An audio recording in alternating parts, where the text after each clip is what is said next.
The Petron faithful, hindi pa umuupo mula nung matapos yung third quarter na yun. They are enjoying this as they are up by 31. Ito namang mga to, nag-e-enjoy ng ating ulalam. Ito sila po ang ating ulalam, mahal na masa fans of the day. Mula sa masarap, malaman, mura at convenient kasi easy to open ulalam, ready to eat ulam. Para sa masa, mahal na masa, ulalam, 15 pesos lang. 94-63 is the score. Mga taga-Petronivers, mahalata mo, all smiles no? Sa puntong ito, yung mga taga-tropa talagang worried ka na. And if you don't see any semblance of life in the first 3-4 minutes, baka mawalan na talaga sila ng pag-asa rito. Lakay, Danny I now on the floor para dito sa Petron. Only his third game here in the Governor's Cup. Ganda na herdo ngayon nila kaya. What I know about what Danny's doing though is he's helping out Junmar Fajardo with his post moves in practice. Look at that post move. Si Milsa pwede rin tumulong. Ganda naman yung spin na yun.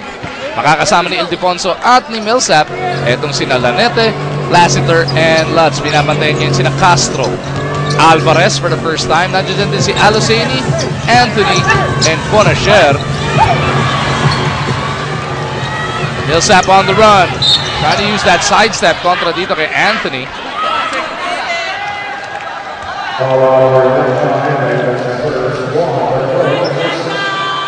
Chico may have hurt his toe or his foot.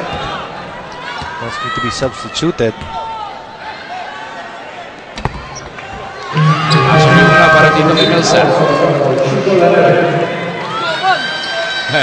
Nabasa ko yung bibig ni Kabag. Okay ka lang. Sabi ni Kabag dito kay Lanete. As chance of Chico is broken out here by Petronivers.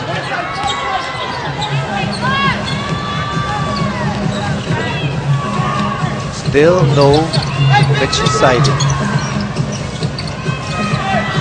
Fonacher.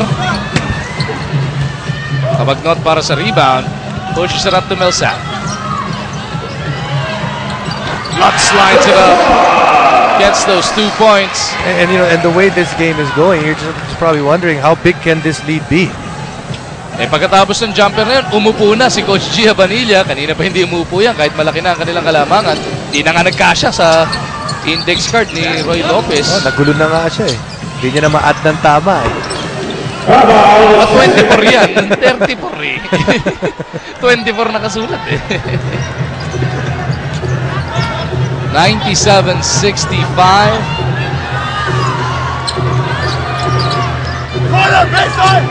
Kabagnot may tanga ng bola. Just over 10 minutes remaining in what has turned out as your Wednesday night massacre dito sa inyong PBA.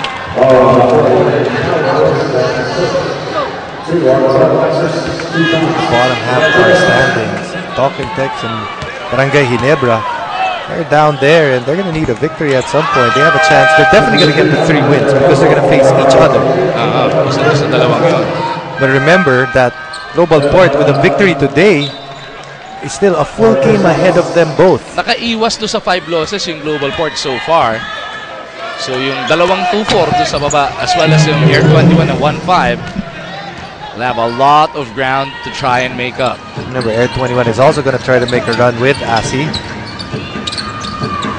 And Air 21 will be taking on Talk and Text this coming Friday sa Phil Sports Arena po yan. Denong Miranda now also on the floor para dito sa Petron.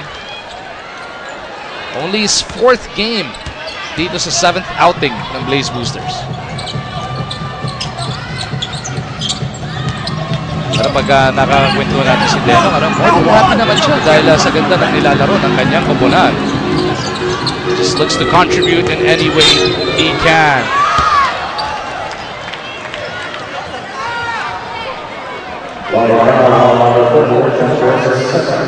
Millsap looks to push their lead up to 35.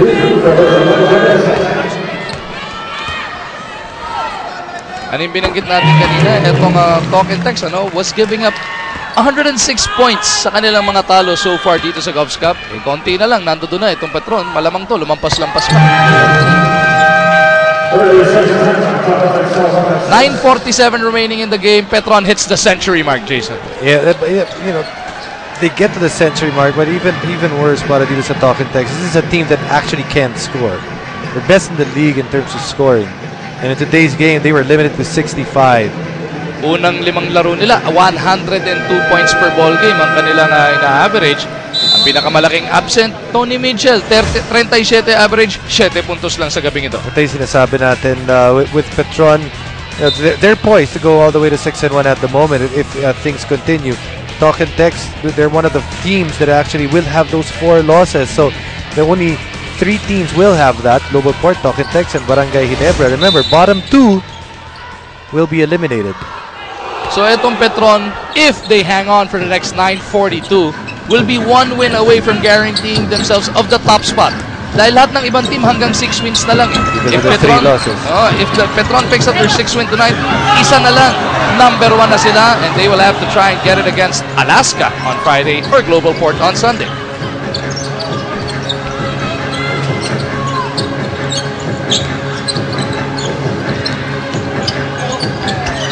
Nice fake Lassiter. Kumapit yung Vector's Lido.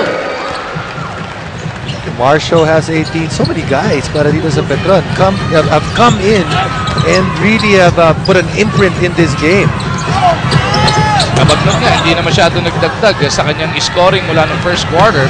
17 in total siya. Kanina, 13 na. As Lakay will miss, but he gets a shot stick. Denok Miranda trying to get Danny Ildefonso his points. Both guys have not really had a lot of minutes in this conference. Bonasher. Every shot is contested para dito sa Talking Tex. Petron really staying on their man. Kabagnot lines it up. Punches it through. Alex has 20. Well, Coach Norman looks like he's going to call a timeout. It's okay to lose, but right now Petron is already putting a beating, an embarrassment on them. It is 42 points. It's been a while since we've actually said the team has led by 42 points, and it's been an even longer time that we've said that the 42-point advantage was against Talking Tex. The 30-second timeout na naman ang ginamit dito ni Coach Norman Black. Nahanap na siguro dito ni Norman Black. Konting pride, ano? As Petron will take this mandatory timeout. 8:26 remaining in this game. Alex Cabagnot now with 20. Petron up by 42. Silipin muna natin ang ating Preston defensive stop of the game. Before that, of course, let's take a look at the beautiful people inside the Big Dome. Ito na po yung Preston defensive stop of the game, brought to you by Preston Brake Fluid for superior braking action and safety. It's a Mitchell sighting. Pero hindi, siya yung nabutata.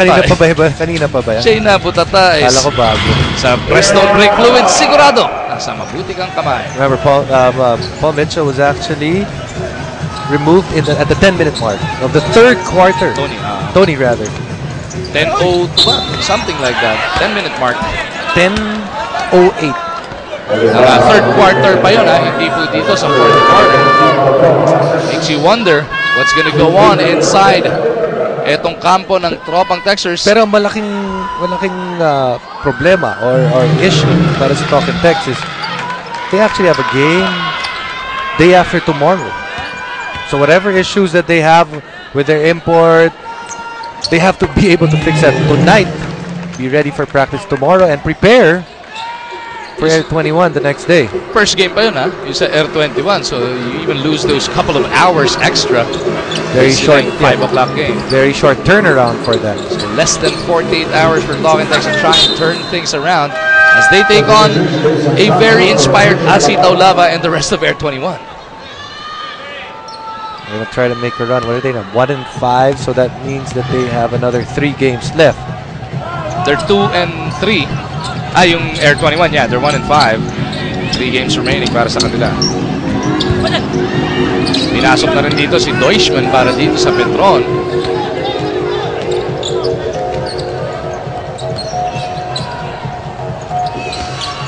As Bonasher continues to shoot blanks. Paulo Ubalde now also on the floor, seeing only his 2nd game here at the Governor's Cup.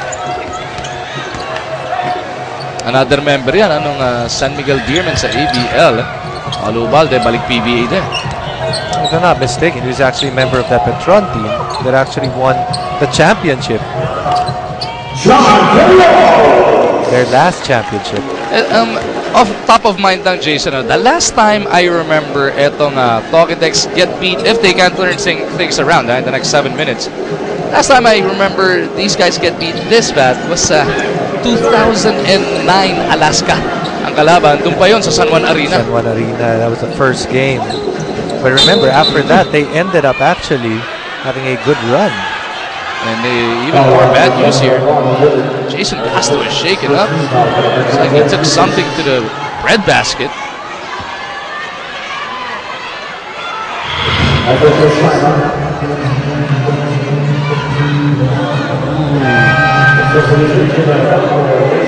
Ronald Tubid clipping etong si Jason Castro. Hard forearm. The side of the body of Castro.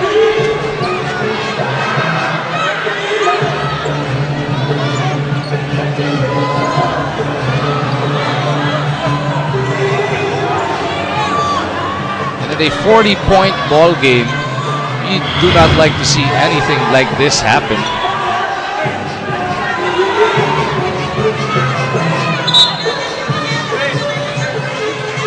Ayan, si Castro, sinasabi kay Tubid.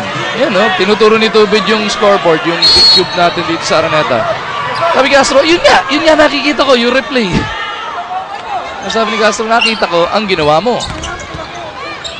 You know, when you have games like this, blowouts, last thing you want to see is people trying to throw their weight around and you know, magamit pa yung init ng ulo ng kabilang team. So you want to make sure that you don't get any cheap shots in there. Or allow them at least. That forearm came with a close fist mula dito kay Tubid. Ildefonso sa poste, Ferriols right on him. This classic matchup, turnaround jumper. Lakay overshoots though. We come up on the halfway mark ng ating final frame.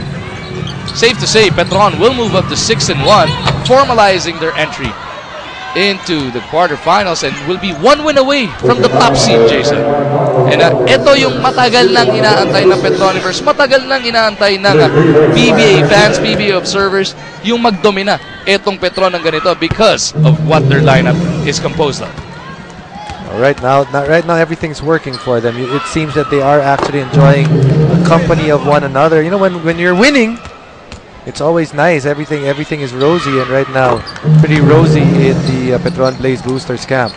Lampas pa sa rosy siguro. I don't even know how to describe it because they have just been demolishing everybody. Before tonight, yung 16-point winning margin is siguradong magja-jack up dahil kita mo naman ito. Napakalaki pa rin ang abante nila rito. As we look forward to Friday's games, Talking Text looking to bounce back contra R21, and then etong Petron ang makakalaban ng Alaska. If you are Coach Luigi Trillo right now watching this game, medyo may kaba naman siguro sa pinapakita. It's difficult because if you're Coach Luigi, at this point, your team seems to not have that consistency which they had last conference. Just when you think that you've turned the corner, you've beaten a good team, all of a sudden you lose the next game. So he has bigger concerns than other teams, more of like finding a way to get his team to have that fire that they had last conference. Pero ang isang interesting subplot sa Friday matchup na yan, netong Petron at Alaska. Last conference, Jason, Petron was 5-1. It was Alaska that they faced nung nagkagulo-gulo yung kampo nila. Alaska, they might be looking to repeat. They might know something, how to push their buttons. O itong Petron naman might be out for revenge. They finally, maibaon na nila yung Petron Novela. It's going to be interesting, but I think it's a different cast of characters. Remember that it seems that Elijah Millsap is the real deal, and there's never been any issue regarding him when it comes to character and all. And ito, extended rest on the bench pa nga si Elijah Millsap. Kanina pang third quarter natin na yata huling nakita yan. Mas mahaba yung kay Tony Mitchell. Sa bagay. Wala pang 2 minuto naglaro dito sa second half. Pam Gamalinda.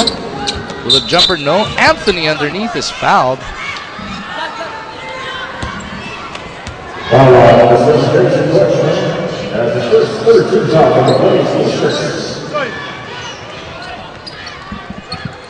So with just over 4 minutes remaining, dito sa massacre ng Petron sa talk and text, Anthony gets another 2. What else does talk and text need to do besides yung import nila? Syempre, titignan natin kung anong mangyayaring performance pagdating ng Friday. Dito sa locals, what do you see, Jason? It's difficult for talk and text. Remember, they have so many players, so many of their key guys having to play for the national team, and you know, these are guys that are pretty tired mentally as well as physically, and they're coming into a situation that it's basically must-win games when they came in. So at 2 and 3, they're on their way to 2 and 4 and will fall into a tie for 8th and 9th spot with Barangay Ginebra. The most they can still make their way up to 5 wins if they run the table. But with a horrible loss like this, it's a bad loss, but in the end, a loss is a loss. It doesn't really count if it's a 40-point loss or a 2-point loss in the loss column. So you just have to turn things around, hope that this will actually light a fire with your players. You know, because today Petron, in a way, may have embarrassed them with the size of the lead na ginawa nitong Petron Blaze Boosters. Chico Luneta had a spectacular showing for himself here in this game. Kahit mula nung first quarter, nung pinasok siya, instant opens nga kagad ang kanyang ibinigay. Coach G will be looking for more of that as they go up against the likes of Casio, Baguio, Hazul this coming Friday. Jimmy Alapag gets that 3. Only the 6th point of the contest para dito kay Jimmy.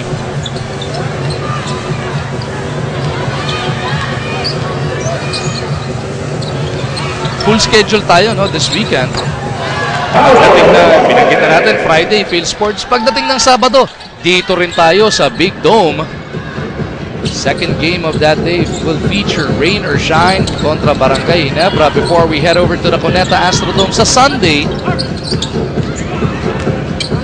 Punong-puno na naman ang ating weekend ng basketball dito sa inyong Philippine Basketball Association. Sunday and Wednesday next week will be at the Cuneta. Aban with a swipe, 2.5 remaining in this game. Alapag against Deutschman.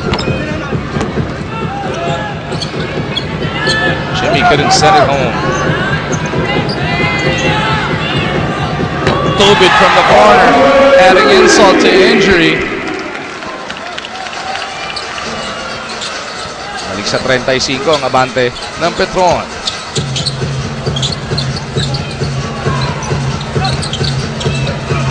Very tough to be that point if you have that talk and text uniform.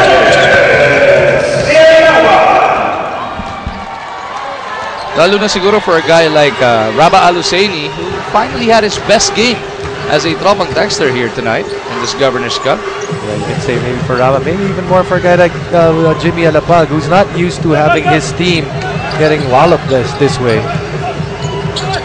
How about Larry Fonachero? Still could not find this range in this particular game. But it happened to a lot of the Gilas guys until like kagabi, si Jeff Chan finally broke out that 21-point performance. LA Tenorio had that 34-point explosion a couple of weeks back. So they are getting back there. Pero itong talking text, sa kanila kasi marami, no? You're talking about individuals. Talking text it's almost majority or almost a majority of the key personnel of that team. So you're already talking of a team here.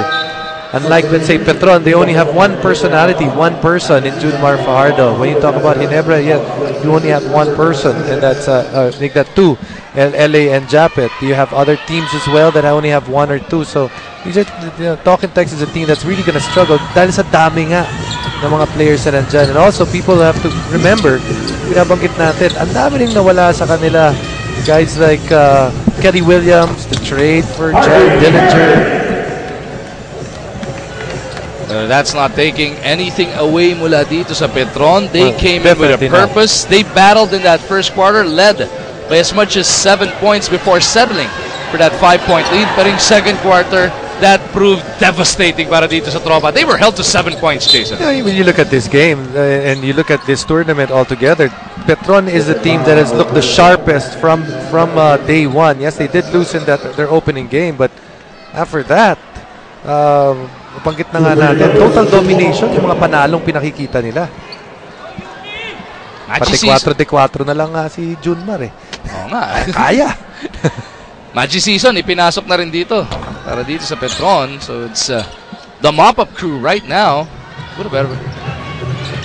Ubalde, Miranda, Ildefonso, Deutschmann, and Season getting some burn. So 8-day break, no problem, walang kalawang. As Ildefonso delivers. Nice to see Danny getting some more points there. 4 points in the game para dito kay Lakay.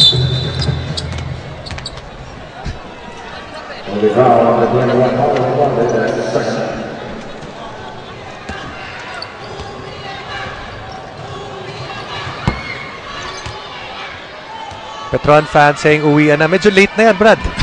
Kanina pa. Kanina pa laki ng lamang nyo eh. Mga 8 minutes ago, napansin natin umuwi na yung fans ng Talk and Text. Medyo na late. Delay. Baka naman mabagal. Baka makahabol pa kanina. Nanigurado. And Petron Blaze rolling into their 6th consecutive win dito sa ating Governor's Cup, and they have definitely dominated so far. They climbed to 6-1. 122-88 is your final score. Hindi po typo yun. Yan po talaga ang ating final score. At kakausapin natin ang ating best player of the game sa aming pagbabalik. So it's a 34-point victory para dito sa Petron Blaze kontra sa Talk and Text Tropang Texters on this fateful Wednesday night. Who would have ever thunk it? Petron's really been playing well. But for the lead to be this big, this is something that we didn't expect. Maabot pa ng 42 yun. Maabot ng 40? Maabot ng 42. And best player of the game natin, about none other than the Crunchman, Alex Cabagnod. You had a spectacular first quarter for yourself, Alex. Pero what happened in that second quarter? You limited Talk and Text to only 7 points. Yeah, well, you know, the whole week we've been preaching on defense, and we've been watching a lot of tape of them. And it worked out. Sana tuloy-tuloy sa mga, because we have 2 more games left this week, so sana tuloy-tuloy. We can't really get too happy right now, but thank God it worked. Alex, isn't it the first time that you've actually had a good start? Just last conference, you had a good start, and things just turned south after that. How different is this team compared to the team last conference? Well, you know, it's Axel Durello, but actually, you know what the difference is. Last year, you guys know the incident naman nangyari with Bach, and he mentioned it kanina. Oo nga, so we were 5-1 then and that, you know, that choking incident happened, so we just went downhill. But you know, we're just gonna try to stick with the program. Coach Todd Purbs, Coach Gia Bonilla has been really on us on practice and defense, and we've been practice on defense a lot, and I'm just, thank God it's working out. So, Alex, safe to say you're not gonna choke this conference. I'm a knock on wood. Knock on wood.